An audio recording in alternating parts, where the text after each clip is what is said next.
प्यारे विद्यार्थियों, एक बार फिर आप सभी का भूगोल की इस ऑनलाइन कक्षा में स्वागत है।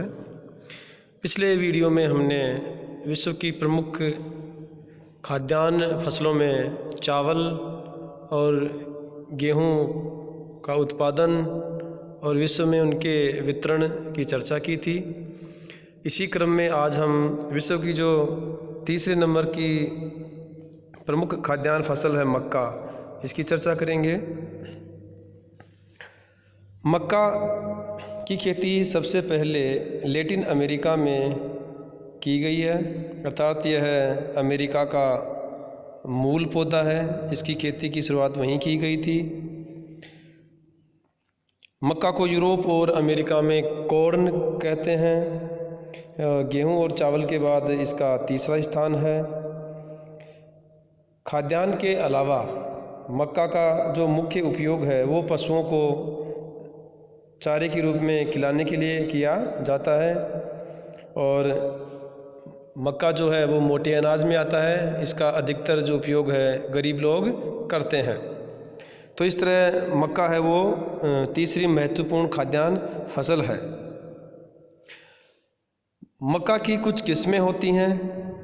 अलग अलग क्षेत्रों में अलग अलग तरह की किस्में इसकी उगाई जाती हैं। जैसे डेंट मक्का है, फ्लिंट मक्का है, पॉप मक्का है जिसे पॉपकॉर्न कहते हैं, मीठी है, आटा मक्का है आदि। मक्का उत्पादन के लिए जो आवश्यक भौगोलिक दशाएं हैं उनमें अगर जलवायु की बात करें तो मक्का है वो उपोष्ण कटिबंधीय पौधा है, अर्थात इसके लिए अधिक तापमान व आर्द्रता की आवश्यकता होती है। इसका जो उत्पादन है वो 50 डिग्री उत्तरी अक्षांशों से लेकर 40 डिग्री दक्षिणी अक्षांशों के बीच किया जाता है। तो यहाँ जो तापमान है ये भी अच्छा मिलता है। तापमान की अगर बात करें तो मक्का के लिए औसत जो तापमान है वो 21 डिग्री सेल्सियस से लेकर 27 डिग्री सेल्सियस होना चाहिए। रातें हैं वो थोड़ी गर्म होनी चाहिए और फसल के उत्पादन के लिए जो मौसम है वो पाला रहित होना चाहिए, अर्थात पाला नहीं पड़ना चाहिए। ये मक्का के लिए उपयुक्त तापमान होता है। वर्षा की अगर बात करें तो औसत वर्षा 60 से लेकर 120 सेंटीमीटर होनी चाहिए। बीजों को बोते समय हल्की हल्की अगर बौछारें होती हैं तो वो लाभदायक होती हैं। और रात्रि में जो वर्षा होती है वो मक्का के लिए अधिक उपयोगी मानी जाती है, क्योंकि कई कृषि विशेषज्ञों का कहना है कि जो मक्के का विकास है वो अधिकतर रात्रि में ही होता है, इसलिए रात्रि में होने वाली वर्षा इसके लिए लाभदायक मानी गई है। धरातल है वो इसके लिए सामान्य ढालयुक्त होना चाहिए, अर्थात समतल होना चाहिए, जिससे जो पानी का निकास होता रहे। अगर जल अधिक समय तक रुका रहता है तो मक्के की जो जड़ें हैं वो गलने लगती हैं, इसलिए जो धरातल है वो समतल होना चाहिए। मिट्टी जो है वो दोमट या कांपीय मिट्टी होनी चाहिए जिसमें आर्द्रता रहनी ज़रूरी है। तो इस तरह की उपजाऊ मिट्टी मक्के की खेती के लिए आवश्यक होती है। श्रमिकों की और पूंजी की बात करें तो मक्का का जो उत्पादन है वो बड़े बड़े फार्मों पर मशीनों के द्वारा किया जाता है। जैसे कि संयुक्त राज्य अमेरिका में पशुओं को चारे के लिए मक्के की खेती करते हैं, खासकर सूअर पालन के लिए। तो वहाँ सारा का जो काम है मशीनों से होता है। तो यहाँ मशीनों से और साथ ही मानवीय श्रम की भी आवश्यकता होती है और उर्वरक या रासायनिक खाद जो डालने के लिए या अन्य कार्यों के लिए पूंजी की आवश्यकता होती है। तो ये कुछ महत्वपूर्ण भौगोलिक दशाएं हैं जो मक्के की कृषि के लिए आवश्यक होती हैं। विश्व में अगर मक्के के उत्पादन और वितरण की बात करें तो जो मक्के का सर्वाधिक उत्पादन है वो संयुक्त राज्य अमेरिका में होता है। यहाँ मक्के की एक पूरी पेटी पाई जाती है जिसे कॉर्न बेल्ट या मक्का पेटी कहते हैं, अर्थात संयुक्त राज्य अमेरिका के कुछ क्षेत्रों में जो मक्के की कृषि है वो पशुपालन के लिए मुख्यतः की जाती है। ये देखिए, ये संयुक्त राज्य अमेरिका का मानचित्र है। ऊपर ये कनाडा है, नीचे मैक्सिको। तो ये जो क्षेत्र है, तो इन राज्यों में मक्के की खेती अधिक होती है, इसलिए इसे मक्का पेटी, कॉर्न बेल्ट कहते हैं। इन राज्यों में Ohio, Nebraska, Illinois, Wisconsin, Minnesota प्रमुख हैं जहां मक्के का उत्पादन किया जाता है। तो इस क्षेत्र में मक्के की खेती के लिए आवश्यक भौगोलिक परिस्थितियां पाई जाती हैं, इसलिए यहाँ अधिक मक्के की खेती की जाती है। संयुक्त राज्य अमेरिका के बाद में दूसरा स्थान चीन का आता है, जहां मक्के का 20% उत्पादन किया जाता है विश्व का। चीन के बाद में ब्राज़ील का स्थान आता है। ब्राज़ील के भी कुछ क्षेत्रों में मक्के की कृषि की जाती है। इसके अलावा मैक्सिको है, अर्जेंटीना है और भारत। तो इन क्षेत्रों में विश्व में बड़े स्तर पर मक्के की कृषि की जाती है।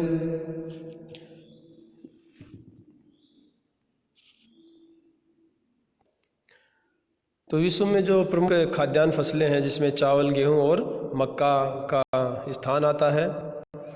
इसके अलावा अगर और बात करें तो अन्य जो फसलें हैं, अभी तक हमने खाद्यान्न फसलों की बात की थी जो भोजन के रूप में हम काम में लेते हैं। इसके अलावा कुछ व्यापारिक फसलें हैं, कमर्शियल क्रॉप्स, जिन्हें व्यापार के उद्देश्य से उत्पादित किया जाता है। प्रमुख व्यापारिक फसलों में कपास है, गन्ना, रबर, सन, जूट, रेशम इत्यादि फसलें आती हैं, जिनका मुख्य उद्देश्य व्यापारिक होता है। इनमें से जो महत्वपूर्ण व्यापारिक फसल है वो है कपास। तो कपास एक रेशेदार फसल है, इससे रेशा निकलता है और उसके रेशे से ही वस्त्रों का निर्माण किया जाता है। यह एक औद्योगिक फसल भी है, अर्थात कपास से जो कच्चा माल प्राप्त होता है उसी से सूती वस्त्र जो उद्योग हैं वो आधारित हैं। कपास का जो उद्गम स्थान है वो भारत माना जाता है। मतलब पुराने जो अवशेष हैं उनके अनुसार यहाँ लगभग 3000 वर्ष पहले से ही कपास की कृषि की जाती थी और कपास भारत से ही चीन, मिस्र, अन्य देशों में स्थानांतरित किया गया। कपास भी एक उपोष्ण कटिबंधीय पौधा है, अर्थात इसके लिए भी अधिक तापमान और अधिक आर्द्रता की आवश्यकता होती है। रेशे की लंबाई के आधार पर कपास की कुछ किस्में होती हैं, जिसमें उनका रंग, आकार और गुण अलग अलग होते हैं। पहली है लंबे रेशे वाली कपास, जिसके रेशे की लंबाई 3 सेंटीमीटर से लेकर 6-6.5 सेंटीमीटर तक होती है। इसे उत्तम कोटि का कपास भी कहते हैं। इस तरह का कपास अधिकतर संयुक्त राज्य अमेरिका और मिस्र में उत्पादित किया जाता है। दूसरा है मध्यम रेशे वाली कपास, अर्थात इसके रेशे की लंबाई 2.5 से लेकर 3 सेंटीमीटर तक होती है। इसे मिस्री कपास अर्थात मिस्र में इसकी खेती अत्यधिक होती है। और तीसरी है छोटे रेशे वाली कपास, और यह घटिया किस्म की होती है, जिसके रेशे की जो लंबाई है वो बहुत कम होती है, 2 सेंटीमीटर से भी कम। तो इस तरह रेशे की लंबाई के आधार पे कपास की 3 किस्में होती हैं। कपास के उत्पादन के लिए कुछ जो आवश्यक भौगोलिक दशाएं हैं, उनमें जो अगर जलवायु की बात करें तो कपास जो है उपोष्ण कटिबंधीय पौधा है। इसके लिए जो औसत तापमान है वो 20 डिग्री सेल्सियस से लेकर 25 डिग्री सेल्सियस तक होना चाहिए। कपास एक झाड़ीनुमा पौधा है, अर्थात गॉसिपियम नामक पौधे का वंश है। उस वंश का ये पौधा है जो झाड़ीनुमा होता है। तो तापमान की हमने बात की कि 20 से लेकर 25 डिग्री सेंटीग्रेड होना चाहिए। बीज बोते समय 20 डिग्री सेल्सियस, पकते समय थोड़ा अधिक होना चाहिए, 25 से 30। कपास के उत्पादन के लिए 200 से लेकर 210 दिन तक पाला रहित मौसम होना चाहिए। इसके फूलों के पकते समय स्वच्छ आकाश और तेज धूप आवश्यक होती है, जिससे कपास अधिक चमकदार हो सके। वर्षा की अगर बात करें तो औसत जो वार्षिक वर्षा है इसके लिए 75 से लेकर 100 सेंटीमीटर होनी चाहिए। जहां 75 सेंटीमीटर से भी कम वर्षा प्राप्त होती है उन क्षेत्रों में सिंचाई के माध्यम से कपास की कृषि की जाती है।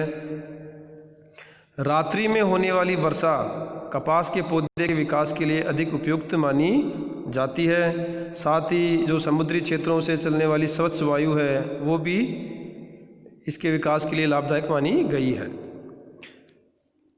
धरातल जो है इसके लिए समतल होना चाहिए, जिससे जल का प्रवाह सही रह सके। साथ ही जो मिट्टी है वो उपजाऊ होनी चाहिए। कपास की कृषि के लिए जो काली मिट्टी है वो सर्वाधिक उपयुक्त मानी गई है। श्रमिकों की बात करें तो खेतों को तैयार करने के लिए, फसल बोने के लिए, निराई, सिंचाई, कटाई इत्यादि कार्यों के लिए, साथ ही जो कपास के डोडे होते हैं उनको तोड़ने के लिए भी मानवीय श्रम की आवश्यकता होती है। तो इस तरह कपास की कृषि के लिए ये कुछ महत्वपूर्ण आवश्यक दशाएं होती हैं। कपास का अगर विश्व स्तर पर उत्पादन और वितरण की बात करें तो चीन का कपास उत्पादन में प्रथम स्थान है। चीन के मध्य पूर्वी प्रदेशों में जहाँ यांगत्से कियांग घाटी नदी का क्षेत्र है वहाँ इसकी कृषि अधिक होती है। हुआंगहो नदी के क्षेत्र में भी कपास की कृषि की जाती है।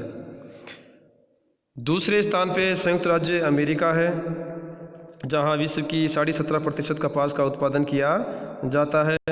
संयुक्त राज्य अमेरिका के जो दक्षिणी पूर्वी क्षेत्र हैं वहाँ इसकी खेती सर्वाधिक होती है, जिसमें टेक्सास, ओक्लाहोमा राज्य हैं। इस क्षेत्र को कपास की पेटी, कॉटन बेल्ट के नाम से जानते हैं, जहाँ कपास की कृषि के लिए उपयुक्त दशाएं हैं।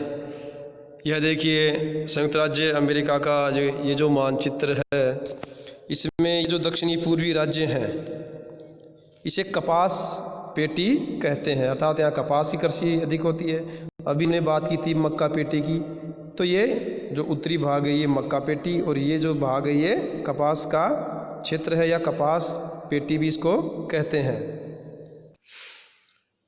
कपास उत्पादन में वर्तमान समय में भारत भी धीरे धीरे प्रगति कर रहा है और इसके कुछ क्षेत्रों में कपास की कृषि की जाती है, जिसमें महाराष्ट्र, गुजरात, मध्य प्रदेश, पंजाब, तमिलनाडु, कर्नाटक और राजस्थान के कुछ क्षेत्र आते हैं जहां कपास की खेती की जाती है। क्योंकि जो दक्कन का लावा निर्मित क्षेत्र है जहां काली मिट्टी पाई जाती है वहां कपास की कृषि अधिक की जाती है। इसके अलावा अगर ऐसे विश्व में बात करें तो पाकिस्तान है, रूस है, ब्राज़ील, तुर्की, मिस्र, मैक्सिको ये मुख्य देश हैं जहां कपास की कृषि अधिक की जा रही है। ये देखिए इस मानचित्र में ये संकेतों से दर्शाए गए हैं विश्व के कपास उत्पादक क्षेत्र।